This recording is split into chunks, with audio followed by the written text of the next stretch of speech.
नमस्कार, मी प्रमिल क्षेत्रे. आज पुन्हा एकदा तुमच्यासाठी नवी गोष्ट घेऊन आलोय. तुम्ही एखादी अशी गोष्ट वाचण्याची हिंमत कराल का, जिने ती वाचणाऱ्या प्रत्येक माणसाचा जीव घेतलाय?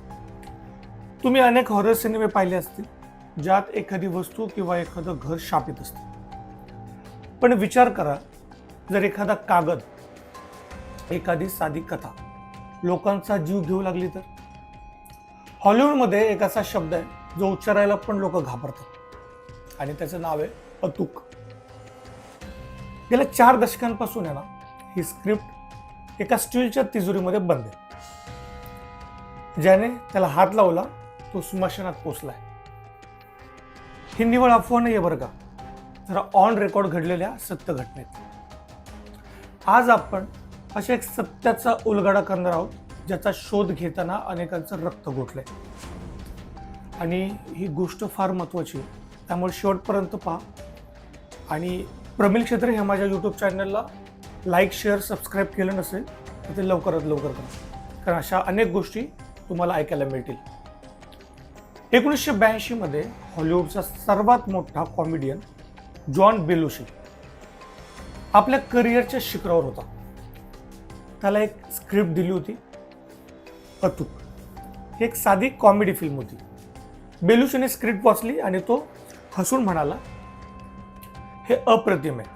त्याला ती प्रचंड आवडली, पण नियतीला काहीतरी वेगळंच मान्य होतं.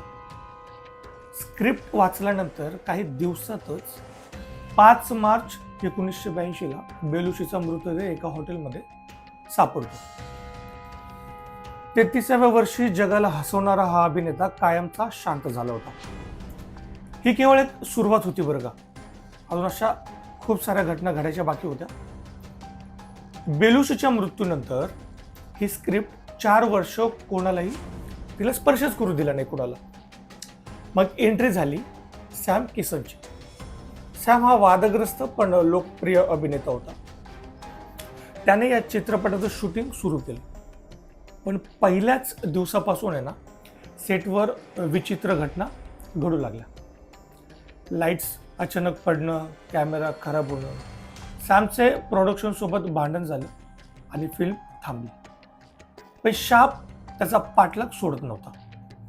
1992 मध्ये एका भीषण कार अपघातामध्ये सॅमचा मृत्यू झाला. त्याच्या मृत्यूनंतर आहे ना, लोकांच्या लक्षात आलं की ज्या ज्या लोकांनी ह्या स्क्रिप्टमध्ये ज्या ज्या लोकांनी रस दाखवला, त्या सगळ्यांचा अंत अतिशय भीषण झाला होता. 1994 मध्ये ही स्क्रिप्ट पोचली जॉन कॅन्डीकडे. कॅन्डी म्हणजे हॉलिवूडचा सर्वात प्रेमळ चेहरा. त्याने ही स्क्रिप्ट वाचली आणि त्याच रात्री आपल्या मित्रांना फोन करून सांगितलं की तो या सिनेमात काम करणार आहे. आणि दुसऱ्याच दिवशी सेटवर हृदयविकाराच्या झटक्यानं त्याचा मृत्यू झाला. आता हॉलिवूडमध्ये दहशत पसरली होती.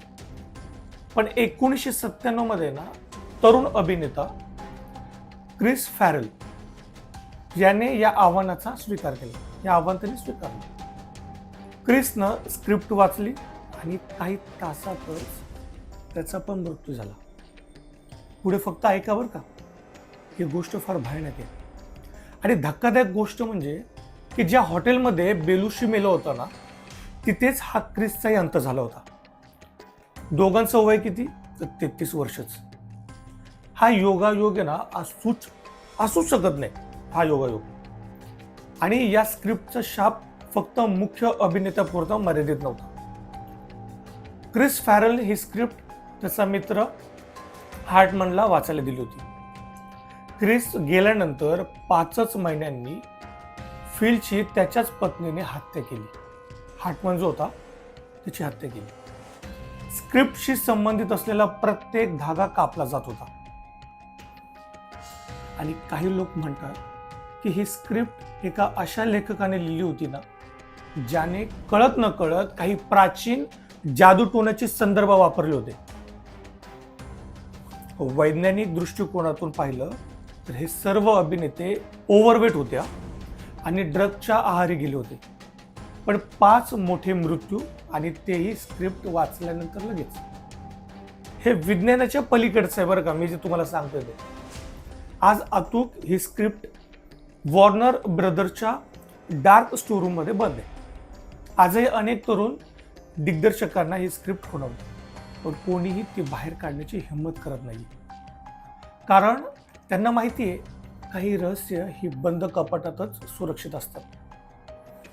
ही स्क्रिप्ट लिहिणारा मूळ लेखक आहे ना, त्याचं नाव रिचल होतं, मार्डेकाय रिचल. याला अनेक लोक विसरतात. रिचलनं जेव्हा ही कादंबरी लिहिली तेव्हा त्यानं अलास्कातील अशा काही जमातींचा अभ्यास केला ज्यांचे विधी गुप्त ठेवले जायचे. आणि रिचलचा मृत्यू जरी वयोमानानुसार झाला असला तरी त्याच्या आयुष्यातील शेवटची काही वर्ष तो एका अनामिक भीतीच्या छायेखाली होता. तो नेहमी म्हणायचा, मी जे कागदावर उतरवलंय ते फक्त मनोरंजन नाहीये, ही एक चेतावणी आहे. आजही वॉर्नर ब्रदर्सच्या त्या फाईलमध्ये ही स्क्रिप्ट ठेवली. त्या फाईलचा नंबर आजही कोणाला सांगितला जात नाही. काही लोक म्हणतात, जर तुम्ही रात्रीच्या शांततेत त्या आर्काइव्ह रूमच्या बाहेर उभे राहिला तर तुम्हाला कोणाच्या तरी हसण्याचा आवाज येतो. जणू काही ती अतुक आजही आपल्या पुढच्या हिरोची वाट बघते. जर उद्या तुम्हाला कोणी ही स्क्रिप्ट वाचायला दिली तर तुम्ही ती वाचण्याचं धाडस कराल का? विचार करा आणि आम्हाला कमेंट्समध्ये नक्की सांगा. ही गोष्ट कशी वाटली तेही आम्हाला नक्की कळवा. आणि सर्वात महत्त्वाचं, प्रमिल क्षेत्र ह्या माझ्या यूट्यूब चॅनलला लाईक, शेअर आणि सबस्क्राईब करायला विसरू नका.